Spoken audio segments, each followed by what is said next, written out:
really, really good receiver. Elijah Less is doing a lot of nothing in New York, other than running empty calorie routes. Great for him. Yeah. He's getting the Rashad. He's the reverse of Rashad Bateman. Bateman's getting all the targets on none of the routes. Elijah's getting all the routes with none of the targets. Which is really weird because coming into the year, we were like, I wonder if Elijah's going to get all the routes because they have Corey Davis, who's a split end, and they drafted another receiver in Garrett Wilson. You're like, oh man, that would suck if he was just a slot wide receiver. And then Bateman, it was like, well, he's going to run all the routes because they don't have anybody else in Baltimore. So, but then you were like, but Bateman didn't earn a lot of targets last year, so I don't know. And then Elijah, you're like, he's always earned 1 million targets, but I was a little concerned about his routes. And now I'm, the other way around. So what are you doing with Elijah? Are you out in the streets, like pounding the pavement, knocking on doors, trying to get Elijah on your squad? Are you just like out? Like this is over. You're dead to me. It's been 2 weeks. You have not produced. What happened the first 2 weeks will continue into perpetuity. Where are you at? Well, what do you do when there's an emergency? You call the police. Right. So what number do you dial? 911.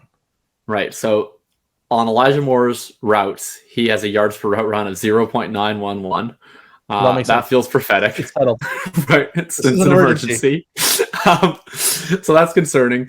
Here's what I call the slash lines. So route participation, targets per route run, yards per route run for the three main Jets wide receivers in 2 games. The 911, by the way, that was his week 2. Of course. Week 1.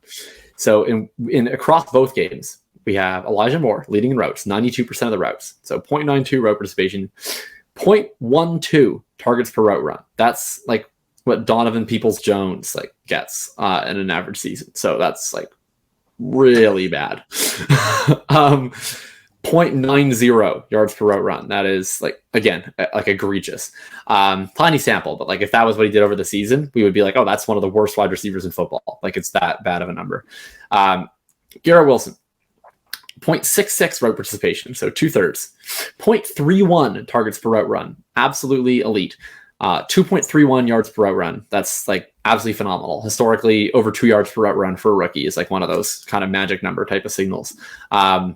Corey Davis, not dead yet. 0.71 route participation, 0.17 targets per route run. That's very Gabe Davisian.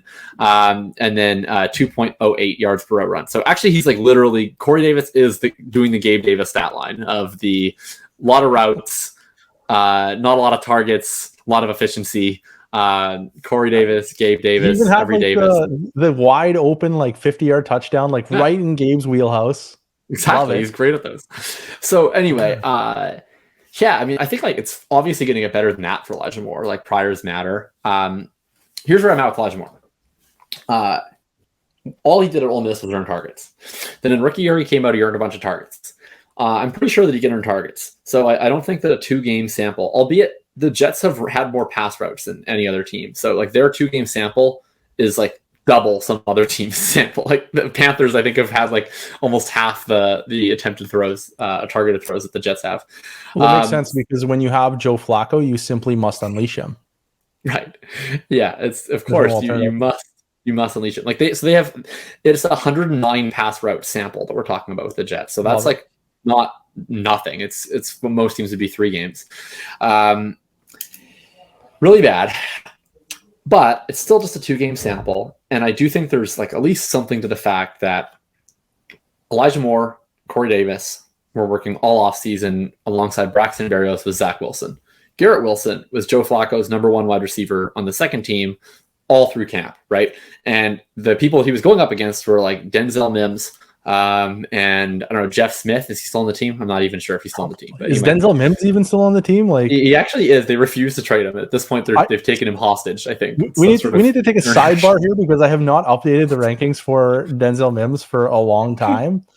All of last year, every month or every 4 weeks, I would update the rankings in season. I would add a series of ha-ha-ha-ha-has to his blurb. Every ranking update without fail until we went to the clusters, I would go in and laugh more at Denzel Mims and his stands and feel absolutely no remorse about it. They deserved every second of it. Every letter that I typed was vindication for a year of just being berated by these Mims stands. and then like the gas station sushi just like ruined his career. It's hard to believe. It's hard to believe that's the case. I mean, but it could be.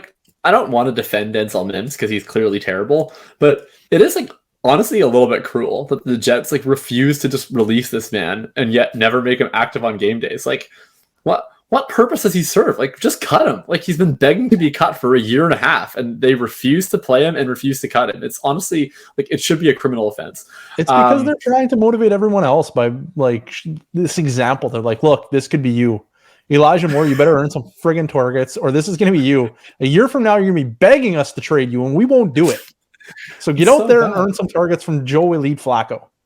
Yeah, it's depressing. Anyway, point being that Garrett Wilson was playing second team reps with Flacco next to like total non-threats, right? Which means like I wasn't at the camp, but I have to imagine that a lot of those throws were going to Garrett Wilson because otherwise they would have been going to Denzel Mims, and Denzel Mims never gets people to throw to him because he's Denzel Mims.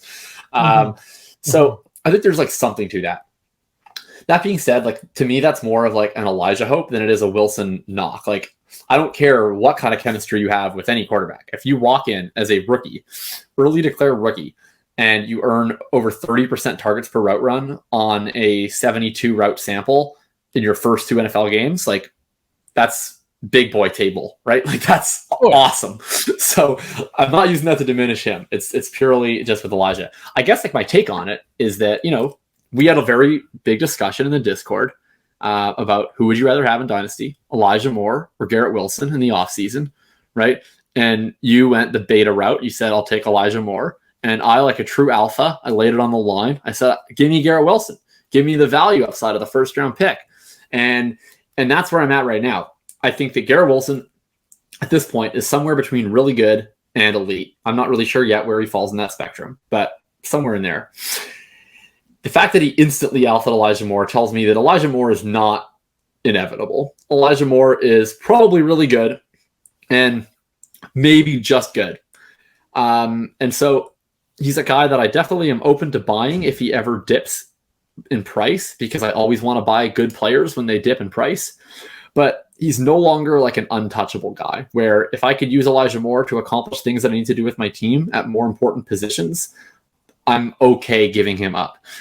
Because I think that right now, even though it's 2 games, I don't want to overreact, but right now, the elite value upside is in maybe this guy's scoring 20 points per game, as in maybe this is a guy that I can trade like without that much added one day for an elite quarterback. That's probably more likely to be Garrett Wilson.